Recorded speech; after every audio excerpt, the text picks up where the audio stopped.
Tudo bem, pessoal? Eu sou o professor Felipe Karasek, eu sou professor de Filosofia, Ciências Sociais e História da Cultura. Na aula de hoje, nós estudaremos um conjunto de pensadores integrados em uma escola, em um instituto, que ficou conhecida como Escola de Frankfurt, mas que tem o seu nome completo, Instituto de Pesquisa Social de Frankfurt. Esses pensadores, organizados em torno dessa escola, desejaram repensar radicalmente os principais conceitos formadores do Ocidente até o século XX, analisando principalmente o projeto iluminista e suas consequências.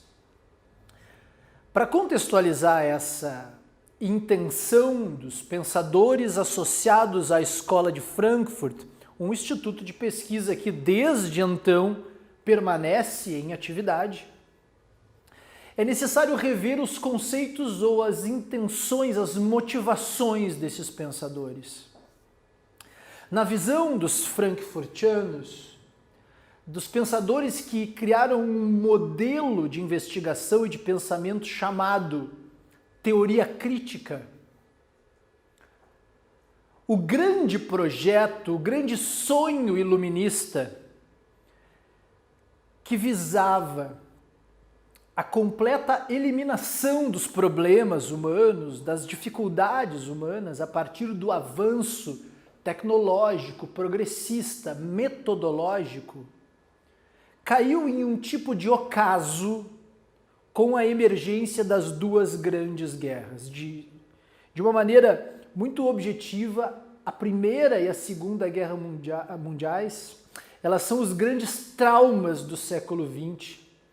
Esses autores estão inseridos em um período que experimenta em suas próprias vidas, que experimenta o acontecimento da Primeira Guerra Mundial, percebe e entende a Primeira Guerra Mundial como a primeira guerra tecnológica produzida pelos seres humanos, uma guerra feita por máquinas, por bombas, por foguetes. Walter Benjamin vai dizer que foi uma guerra tão maquinal que nem os inimigos se encontraram no campo de batalha. Mas isso quer dizer, de uma maneira muito consistente, fundamental e eticamente importante, que o projeto iluminista não deu certo. Que o projeto iluminista não libertou os seres humanos dos seus problemas, e sim potencializou os problemas que os seres humanos sempre lidaram, barbárie, violência e outras questões.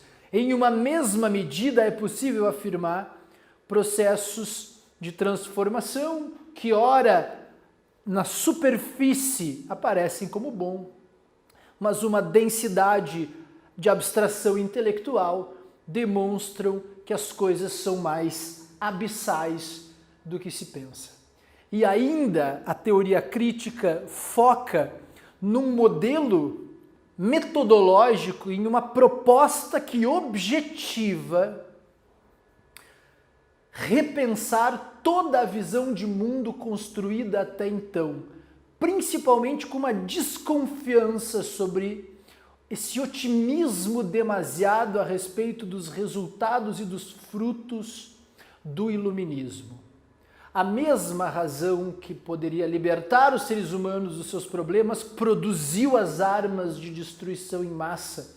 E em nome desse projeto, um genocídio foi colocado em prática, a barbárie foi colocada em prática, a violência explícita e gratuita demonstrada na vontade de eliminação do outro e da diferença se consolida pela potência da própria racionalidade. Então a gente tem aqui um segundo movimento na história da filosofia, eu estou lembrando Kant, mas tem num outro sentido, um outro movimento da filosofia de colocar a racionalidade em um tipo de tribunal, colocar a razão em um julgamento, em um juízo. O que é isso chamado iluminismo? A ideia de esclarecimento precisa de uma nova roupagem depois das experiências da guerra, das guerras e dessa fundamental vontade de eliminação do outro que emergiu no início do século XX. O pensamento, a teoria crítica, ela não pode passar de maneira desapercebida sobre esse acontecimento. Fazer filosofia, dirá Theodor Adorno, será impedir pela via educacional que Auschwitz se repita novamente. A filosofia é algo a ser pensado de um ponto de vista social, intelectual, material, prático, corroborando a partir da teoria crítica, da teoria na sua potência teórica, como possibilidade de transformação, como possibilidade de mudança. Então a filosofia agora entra dentro de uma lógica de repensamento, que não perca sua validade com o tempo, que não fique esquecida em um passado remoto, que possa finalmente servir de base para uma denúncia, conhecimento e transformação das principais patologias sociais, reconhecendo todo o escopo que envolve esse tipo de pensamento, do entendimento do que modela uma personalidade autoritária a uma tentativa de leitura das mazelas que as mazelas produzidas em nome da ideia de racionalidade trazem como consequência. Então é necessário esse tipo de inserção, essa nova forma de ver a teoria. Dito isso, e apresentados dessa maneira, nós temos aqui os pensadores da Escola de Frankfurt, ou do Instituto de Pesquisa Social, que é um instituto que eu havia comentado com vocês, que até hoje, né, atua, existe. E nós veremos ao final do encontro de hoje os principais pensadores contemporâneos do Instituto de Pesquisa Social de Frankfurt. Nós temos aqui os pensadores de primeira geração. Os pensadores de primeira geração é como nós denominamos os primeiros pensadores, aqueles fundadores da Escola de Frankfurt, aqueles primeiros. Em ordem, Max Horkheimer, um dos primeiros, se não o primeiro diretor da Escola de Frankfurt, criou as bases conceituais da teoria crítica, junto com Theodor Adorno, outro pensador importante. Logo mais, quando estudaremos os conceitos desses autores, vocês perceberão conceitos que, em alguma medida, já lidaram com eles, já ouviram falar, de certa maneira, talvez ainda não houvessem associado a origem das suas reflexões, mas com certeza são conceitos que foram muito debatidos dentro do imaginário do século XX, como indústria cultural, sociedade do consumo, razão instrumental, reificação. São conceitos fundamentais, operadores do intelecto, da moral, da ética, dentro do pensamento do século XX, oriundos das reflexões da Escola de Frankfurt. Às vezes a gente não associa a sua origem, mas são conceitos dos quais nós já conhecemos. Então, seguindo, Herbert Marcuse, alguém importante na teoria crítica, faz uma leitura muito interessante em uma obra intitulada Eros e Civilização, a partir do qual interpreta o sentido civilizacional contemporâneo em uma influência e também interpretação da teoria freudiana. E por fim, Walter Benjamin, né? Sempre um pensador sempre associado a esses outros pensadores, talvez de uma maneira não tão oficial assim no interior do Instituto como os outros filiados, mas pertencente a essa escola-geração. As cartas entre Benjamin, Adorno e esses autores, elas esclarecem essa inserção do Benjamin, algo que deve ser sempre lembrado e colocado como um dos principais pensadores para a compreensão do século XX e do século XIX, junto com os outros. Não é possível diferenciá-los por importância, todos são importantes, todos têm conceitos fundamentais e trazem o escopo de interpretação do século XX, principalmente dentro desse processo de teoria crítica.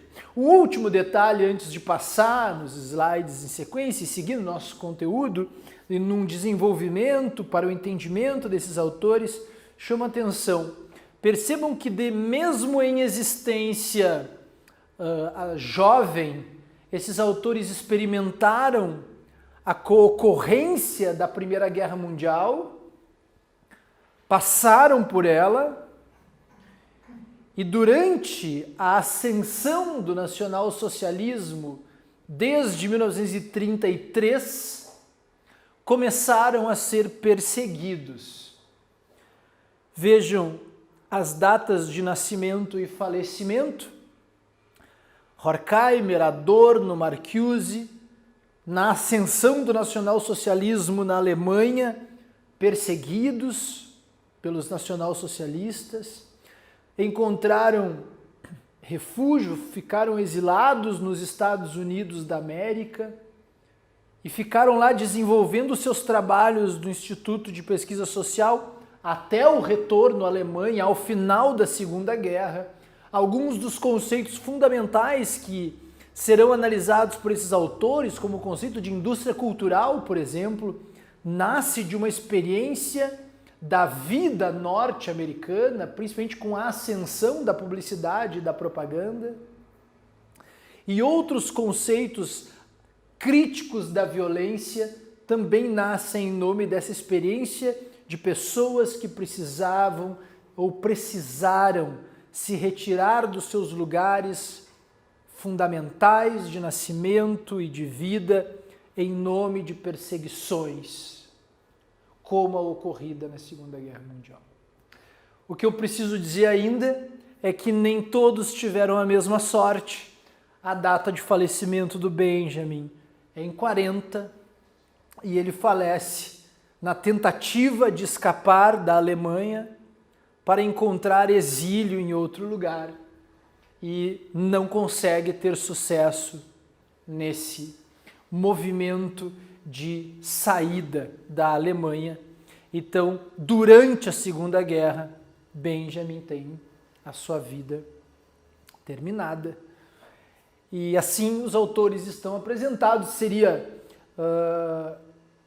Teríamos muito mais a contar, vou fazer um foco, uma delimitação, mas para começo já está muito bem apresentado, contextualizado, e aí passaremos aos pontos agora de desdobramento desses pensadores. Primeiro ponto, então, compreender o que é a teoria crítica, que é a grande metodologia, a grande episteme de análise da realidade para esses pensadores. Esse é o nosso objetivo agora, compreender o significado de teoria crítica.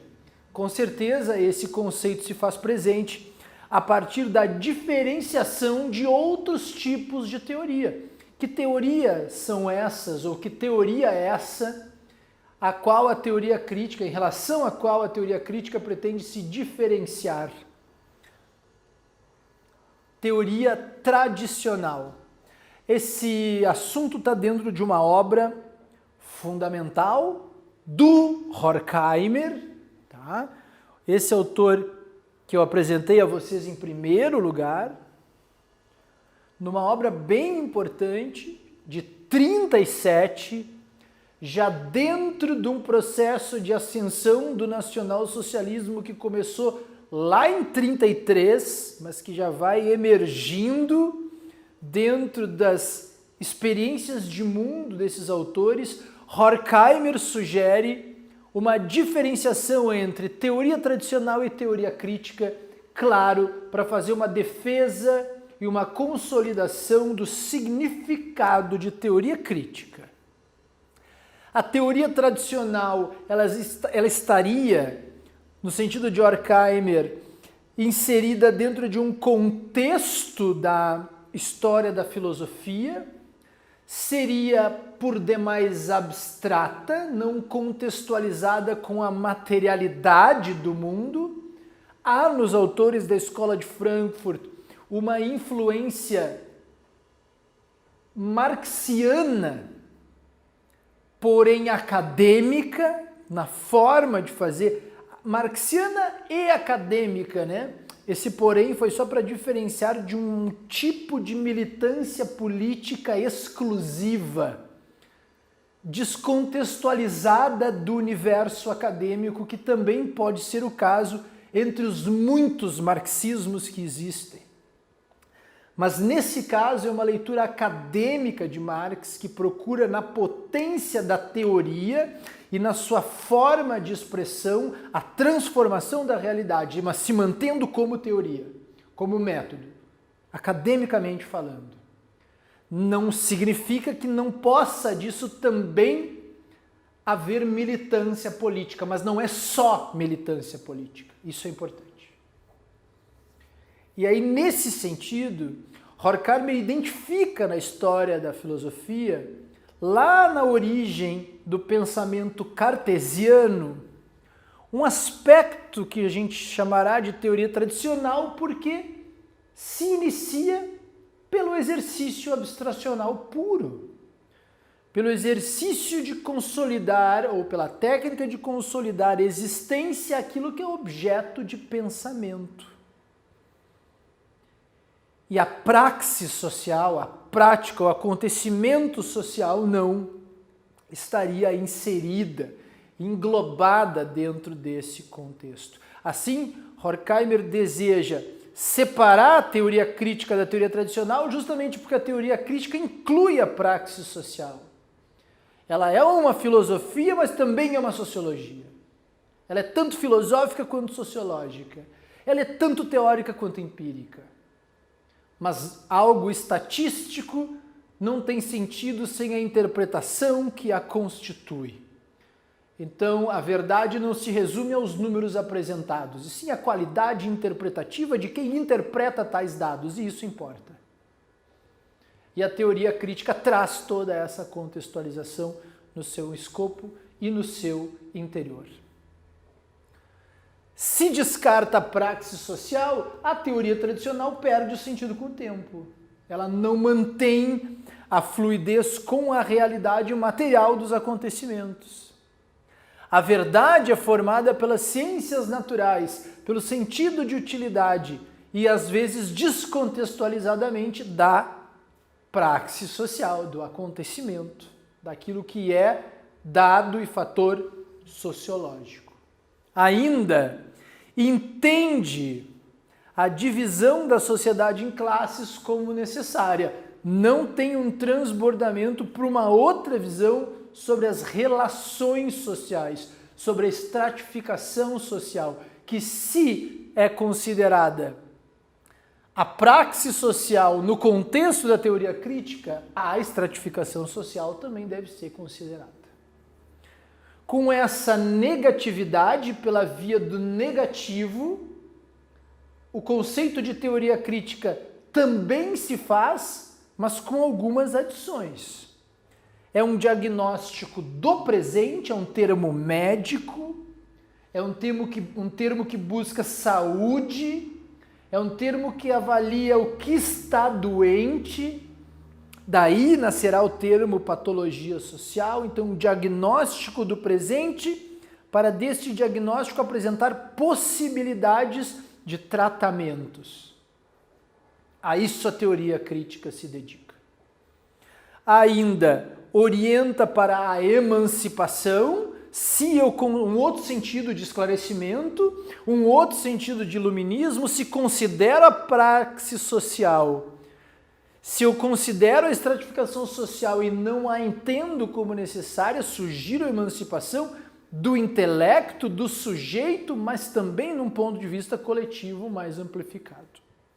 E por fim, é um comportamento crítico dos positivismos, no sentido de não acreditar que tudo o que acontece em nome da história representa um progresso.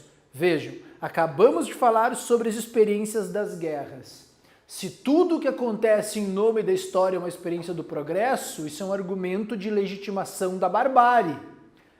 Num sentido muito ingênuo, seria como afirmar que os acontecimentos bárbaros e as guerras foram necessários para o progresso, já que dentro da lógica positivista, tudo que ocorre em nome da história leva ao progresso. Não, é crítico disso. Sim, a história pertence à mudança, à transformação, mas não objetivamente ao progresso.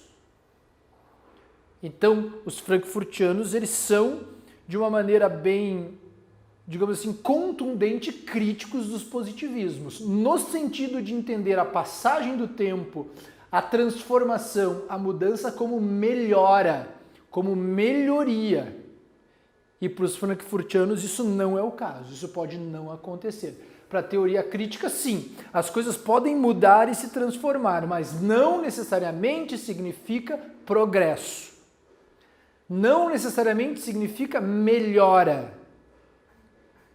Outras formas de pensar, até mesmo novos termos, neologismos, são necessários para conseguirmos nos aproximar do sentido de teoria crítica. Mas os primeiros são esses, por negatividade e depois por adição. E aí o termo e o sentido se consolida. Leitura de Marx, Horkheimer, na obra Teoria Tradicional e Teoria Crítica, considerado o texto fundador da Escola de Frankfurt, que apresenta o seu método. Seguimos.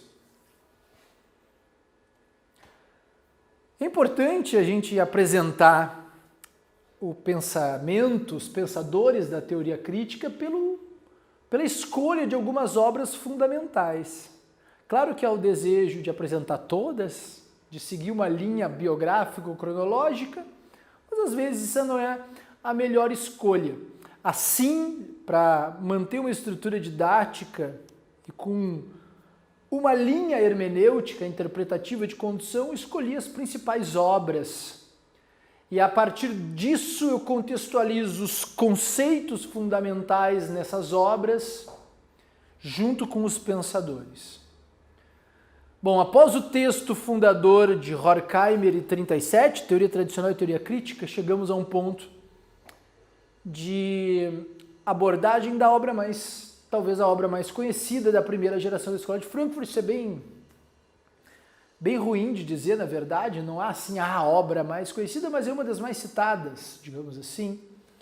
Principalmente dentro do contexto aqui que nós estamos estudando, é uma obra-chave, é uma opus magnum dentro desse período. É uma obra que merece toda a atenção como uma primeira síntese do pensamento da teoria crítica dentro desse aspecto. A dialética do esclarecimento foi escrita e desenvolvida por Adorno e Horkheimer, os dois primeiros pensadores que eu apresentei antes, e é nessa obra que a racionalidade será colocada dentro de um tribunal, onde o otimismo a respeito do projeto iluminista será colocado em pauta. Nós temos aqui uma necessária visão crítica do ponto de vista da teoria crítica, que agora nós conhecemos o seu conceito, sobre o conceito de racionalidade.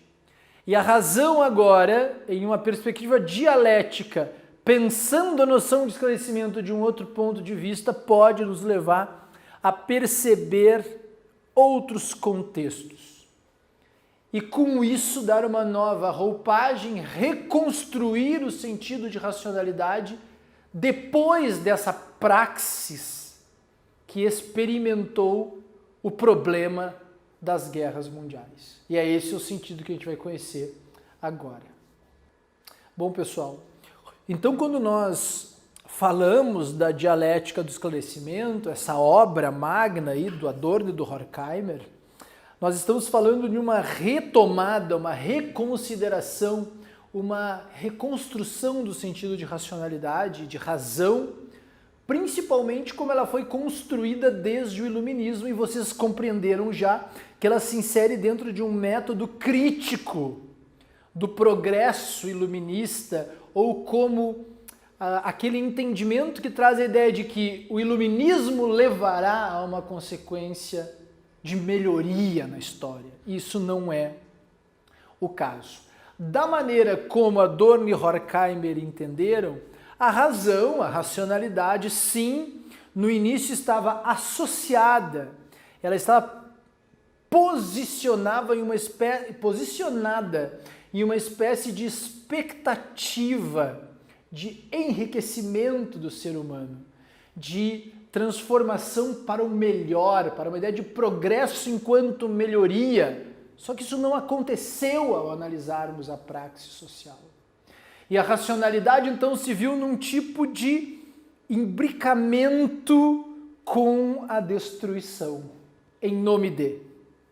E esse é um problema dos frankfurtianos. Isso não pode sair ileso da teoria crítica, isso é objeto de crítica. A própria tarefa da teoria crítica é a reconstrução do conceito de razão apresentando seus limites, aquilo que pretende e aquilo que não conseguiu.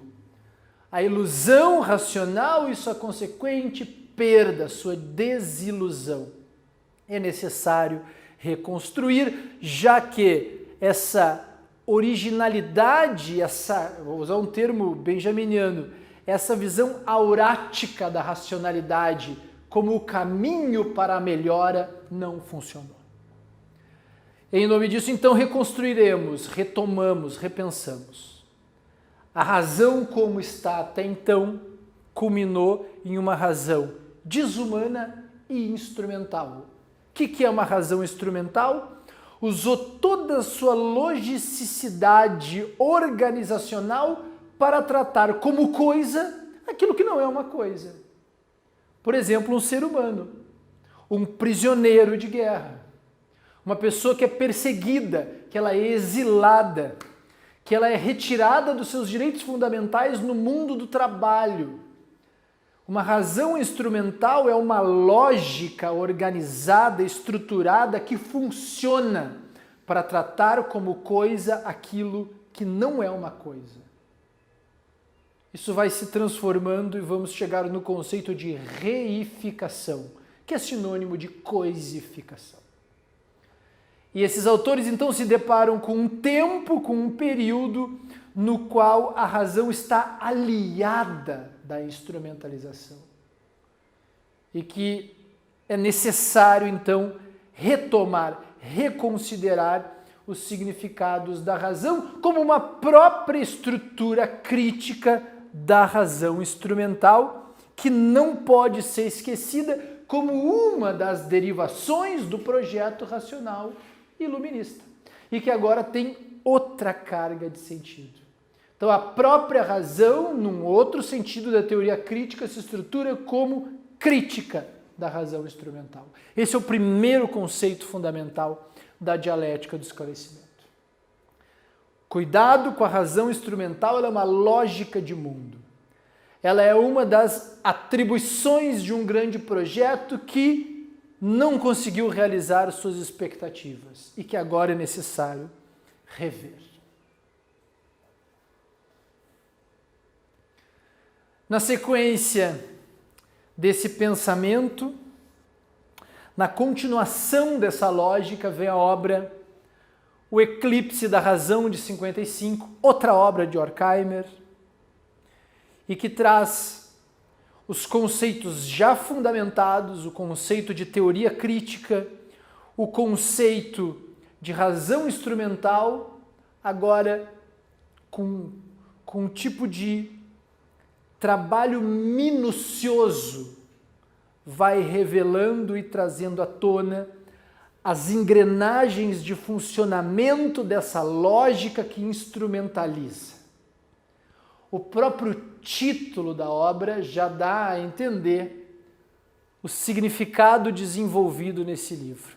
O Eclipse da Razão, talvez uma obra que, dada a história da diferença entre teoria tradicional e teoria crítica lá em 37, dada a obra e os conceitos desenvolvidos em A Dialética do Esclarecimento,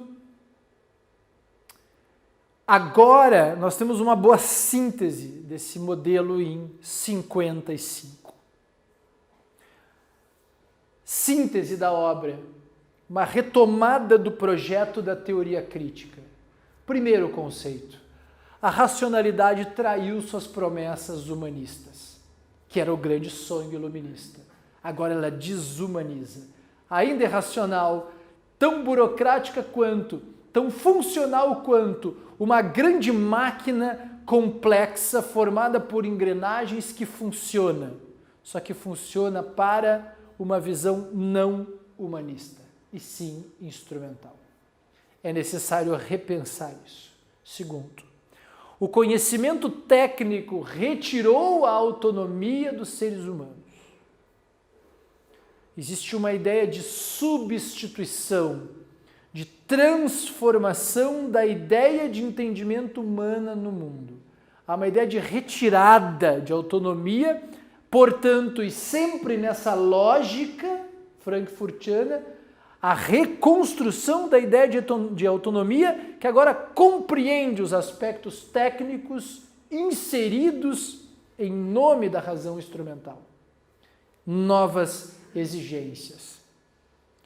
Ainda, o avanço tecnológico criou o valor de negação das características exclusivamente humanas, como o livre pensamento e a independência na condução da própria vida. Então, há agora uma lógica de inserção do sujeito no qual ele não joga ou não tem a liberdade de vida, no qual ele é jogado pela própria vida. A razão instrumental e suas desvinculações de qualquer projeto humanista criam um jogo com um emaranhado, com uma série de tessituras nas quais o sujeito não consegue se ver livre. E ele acaba sendo jogado, modelado por esses tipos de acontecimentos. Então, a própria vida, no sentido de pensar a partir disso uma ideia de independência pessoal, é colocada sob júdice.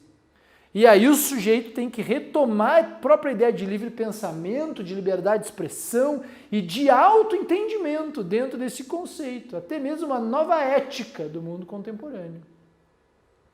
Porque no fim e ao cabo, os fins e os objetivos não são questionados.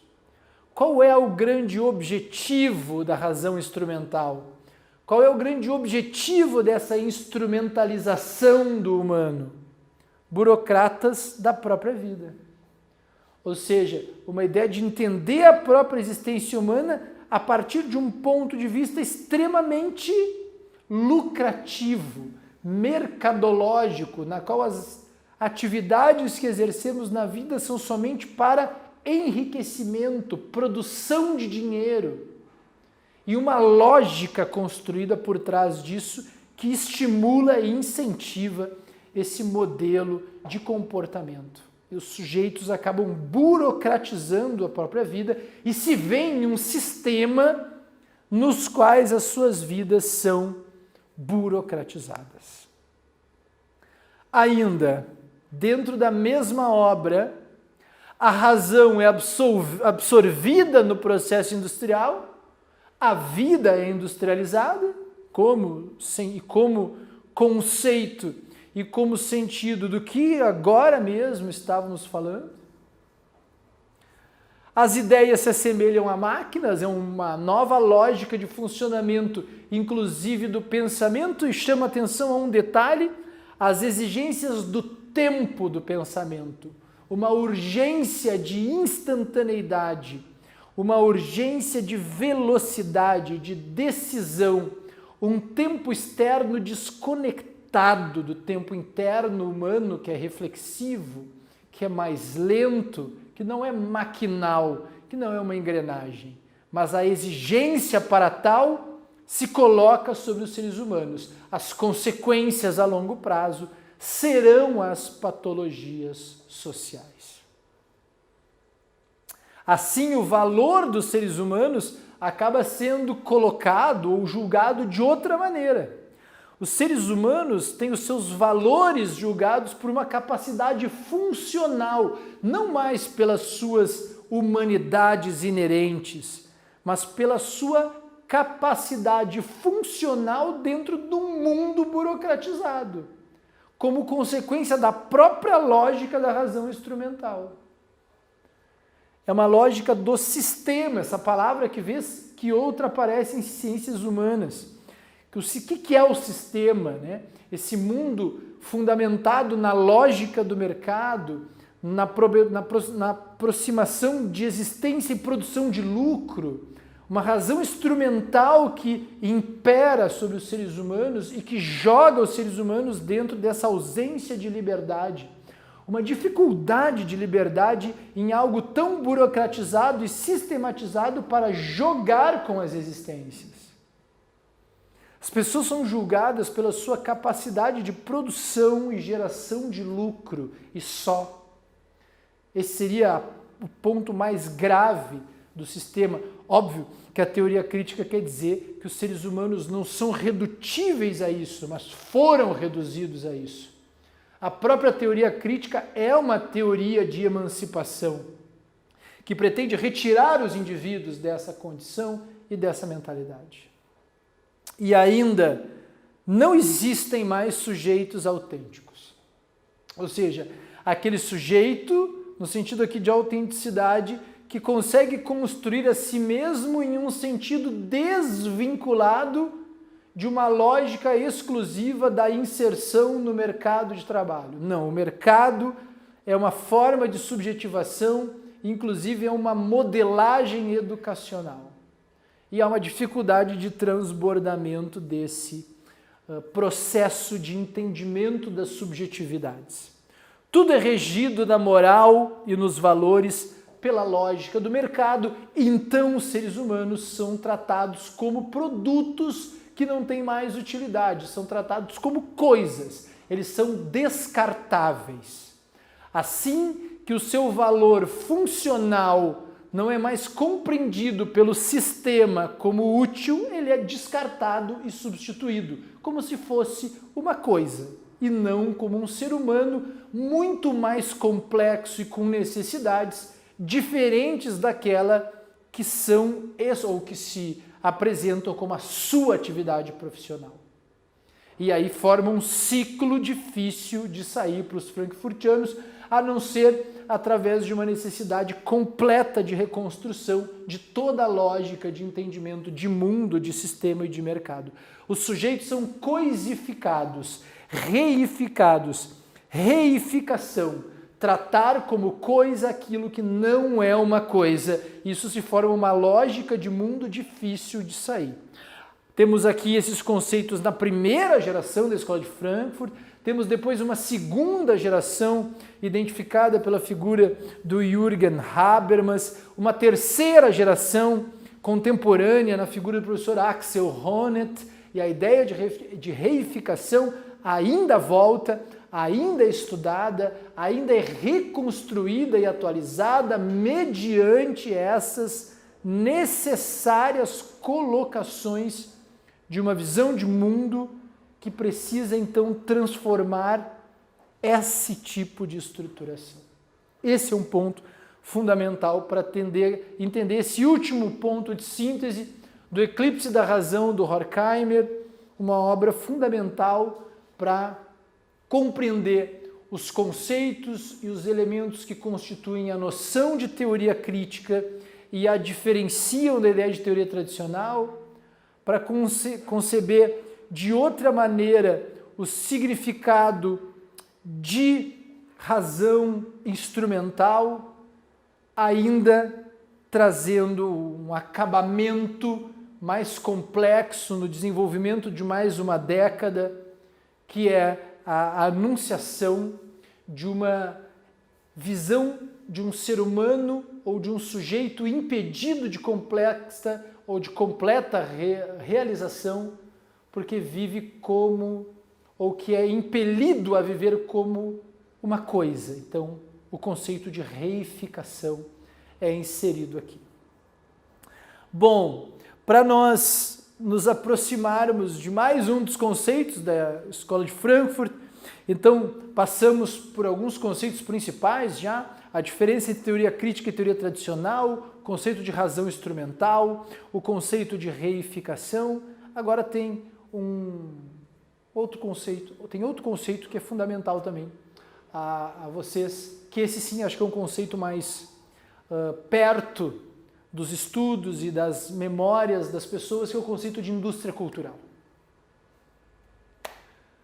O conceito de indústria cultural, principalmente desenvolvido pelo Adorno, tá? Pelo Theodor Adorno, um conceito que lembra bastante a história do surgimento da publicidade na lógica norte-americana, que pode e pôde ser observada pelo Adorno durante o tempo que viveu nos Estados Unidos, e que repensa o impacto da publicidade, da propaganda, do marketing nas vidas das pessoas.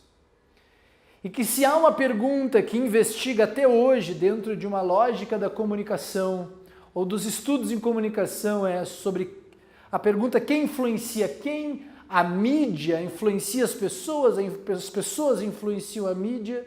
Aqui no Adorno há um estudo pelo conceito de indústria cultural que defende uma via bem forte de que sim, as mídias, já seria plural, né, gente? A mídia influencia as pessoas de uma maneira categórica.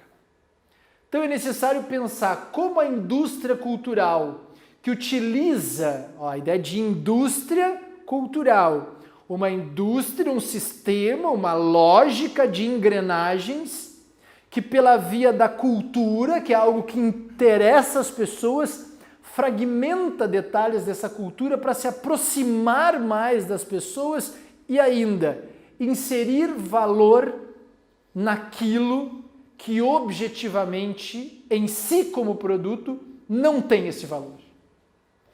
Então a cultura tem um valor contextualizado na história da humanidade. A cultura é algo que tem de forma imaterial já o imaginário de algo valoroso. A indústria cultural tem um artifício, que é pegar pequenos elementos da cultura e associar ao produto, carregando ele de um valor que ele não teria sozinho. E é uma ideia de indústria porque é um maquinário, é uma lógica, uma racionalidade que pensa isso, em como fazer isso. Se funciona e dá adesão, forma a cultura de massa. E a cultura de massa é o resultado dessa adesão completa. Então, fora da lógica da indústria cultural, uma xícara seria apenas uma xícara.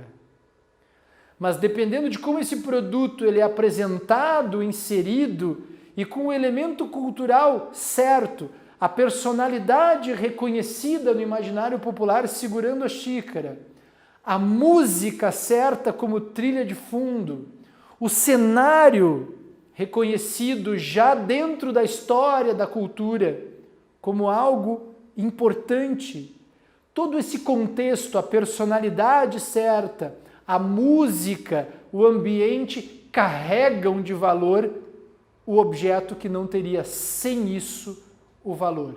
Porque desprovido destes elementos, esta xícara é apenas uma xícara. São os outros elementos que agregam ou associam valor a um objeto, que é só um objeto. Essa é a lógica da publicidade, criar, pelo menos no sentido de Adorno, é um sentido muito específico aqui de publicidade, não me entendam mal, né? É criar uma necessidade de maneira essencial. A essência desse tipo de propaganda, a ideia de propagar aqui sim é relevante, A essência da propaganda é criar uma necessidade e levar à conclusão da pessoa ou daquele que é atingido ao seguinte ponto: não sabia que eu tinha essa necessidade, mas agora eu sei. Se isso for bem sucedido, a indústria cultural cumpriu o seu papel. A essência da propaganda é sempre criar uma necessidade, paráfrase, né, desse autor, para trazer uma lógica de entendimento sobre a indústria cultural. A cultura, então, se transforma em uma mercadoria, ela é fragmentada, ela é destituída da sua complexidade. A partir dos meios de comunicação de massa, os grandes aliados da indústria cultural, a indústria cultural absorve, como mostrei no exemplo, as criações artísticas, o senso estético, os hábitos, as preferências, a imaginação e carrega de sentido esse objeto que sem isso não teria. É uma tentativa de demonstração das próprias engrenagens e funcionamento de como a propaganda funciona. E a indústria cultural percebe que o empobrecimento do objeto em si pode ser substituído, transformado, vamos dizer assim, pode ser, de certa maneira, melhor, esquecido, quando esses imaginários oriundos da cultura são colocados sobre o objeto, que fazem com isso um fetiche, ou seja, apresentam o objeto como desejam que ele pareça e não como ele é. Assim como mercadorias, esses bens culturais também entram num processo de padronização, de repetição. Tá? Eles são padronizados, se tornam descartáveis. Também entra aqui um conceito estético importante que é o kitsch, ou brega, né? Que tem essa ideia de ser bens de consumo fácil, não reflexivo, como as lembranças, os brindes, os souvenirs. Isso é tudo criado dentro dessa mesma lógica, dentro de um sentido crítico de banalização da cultura por estar associada à ideia de mercadoria. E a cultura, na visão da teoria crítica, tem uma potência emancipatória, uma potência de transformação, de mudança, de educação, não de adesão a algo que é uma mercadoria. Então tem um debate aqui dentro que não pode ser esquecido. O resultado de uma indústria cultural bem-sucedida resulta na cultura de massa. Resulta nessa ideia de uma massa de pessoas que aderiram a isso. Os bens são reduzidos a um valor de troca, tem uma determinação do lazer a partir de estratégias publicitárias, um direcionamento dos gostos, dos apreços, tem um desaparecimento do sujeito, aquele da livre escolha, da liberdade, e ainda por cima, a essência da propaganda é sempre a criação de uma necessidade. Pronto. Então, com esse último ponto aqui, nós encontramos e compreendemos os principais assuntos, conceitos e desenvolvimentos que juntos nessa complexidade significam o que é teoria crítica. Então aqui a gente entra dentro de uma outra lógica. Agora, quer entender como isso continua. Havia dito a vocês que aqueles eram os pensadores da primeira geração da Escola de Frankfurt. Então há ainda um pensador que é marcante dentro da Escola de Frankfurt no século XX e um autor que transborda aí do século XX para o século XXI. E são autores chaves para a gente entender a segunda e a terceira geração da Escola de Frankfurt, já que esses apresentados são os autores da primeira geração da Escola de Frankfurt. Então, retomemos isso agora. Segunda geração da Escola de Frankfurt é marcada principalmente pela figura do Jürgen Habermas, tá? Esse pensador que nasceu em 29 e que escreveu uma obra magna chamada Teoria do Agir Comunicativo. Uma teoria da democracia, uma teoria da justiça, uma teoria de compreensão do século XX, que tem como principal marca uma ideia que defende que o mundo da vida foi colonizado pelo mundo do sistema, no sentido do sistema que havíamos estudado agora há pouco.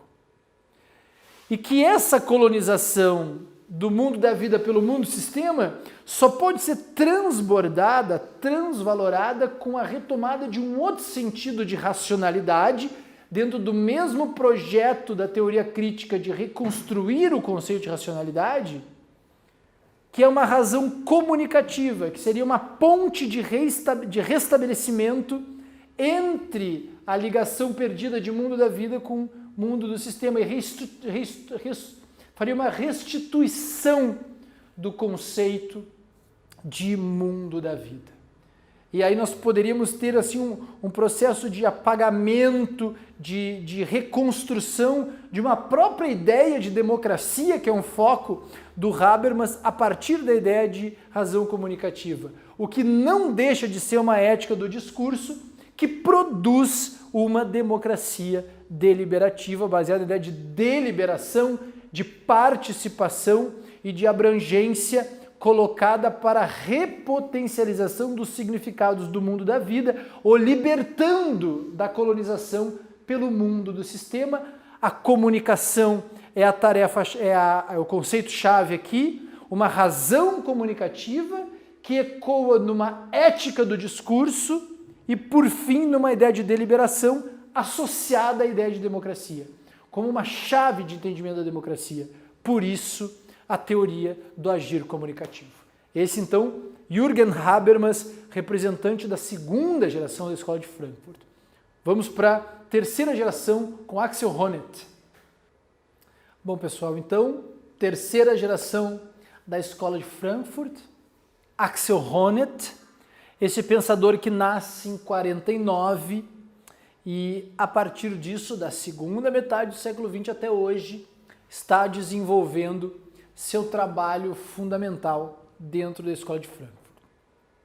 Um pensador que está em atividade, um pensador que está atuante e, nesse sentido, assim como Habermas, né, em uma nova geração, mas tão atuante quanto Habermas. Então a gente recorta uma obra fundamental, escolhe uma obra que sintetiza o seu pensamento e em Axel Honneth, com certeza, essa obra é Luta por Reconhecimento, a gramática dos conflitos sociais. Essa é a ideia do livro, essa é a ideia da obra do pensador, compreender a gramática dos conflitos sociais, entender desde um ponto de vista interno da filosofia, compreendendo toda uma lógica de acontecimentos que falaram sobre as necessidades humanas de consolidação de si como sujeitos pela ótica do reconhecimento, num sentido filosófico, num sentido psicológico, num sentido político, num sentido afetivo. Quando não há uma subjetividade produzida e formada por uma ótica do reconhecimento nas suas mais diferentes esferas, as quais eu citei agora, o sujeito então se imprime, ele se coloca numa luta por reconhecimento. Então, a gramática, né, essa forma de ler e interpretar os conflitos sociais, traz como chave hermenêutica a leitura de que quando não há reconhecimento de direitos, quando não há reconhecimento de algum ponto de vista relativo à constituição de uma subjetividade, há luta por esse reconhecimento.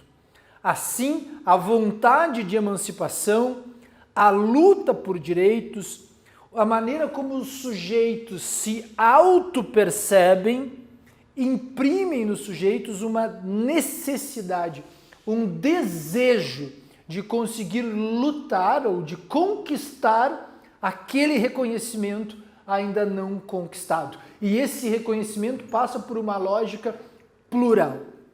buscando na ideia de emancipação, na ideia de direito, na ideia de autopercepção, na ideia do campo psicológico, afetivo, jurídico. O que motiva para o Honneth as lutas por reconhecimento, os conflitos sociais, é a ausência de uma das esferas do reconhecimento. E é isso que ele traz como mote, como chave dentro dessa ideia, dessa obra fundamental que acaba sendo um marco dos anos 90 para cá, que é a noção de lutas por reconhecimento. E com esses conceitos que claro, marca a terceira geração da Escola de Frankfurt. Com esses conceitos fundamentais lá na primeira geração da Escola de Frankfurt da teoria crítica, com o conceito de razão comunicativa em Habermas na segunda geração e com o conceito de lutas por reconhecimento dentro da terceira geração, representada aqui por Axel Honneth, nós concluímos os nossos estudos sobre teoria crítica, sobre o Instituto de Pesquisa Social de Frankfurt, uma escola que há quase, podemos dizer, há um século, produz chaves intelectuais, filosóficas, sociológicas para a interpretação e compreensão das principais patologias sociais do nosso tempo e dos sujeitos. Eu sou Felipe Karasek, sou professor de Filosofia, Ciências Sociais e História da Cultura e até o próximo encontro.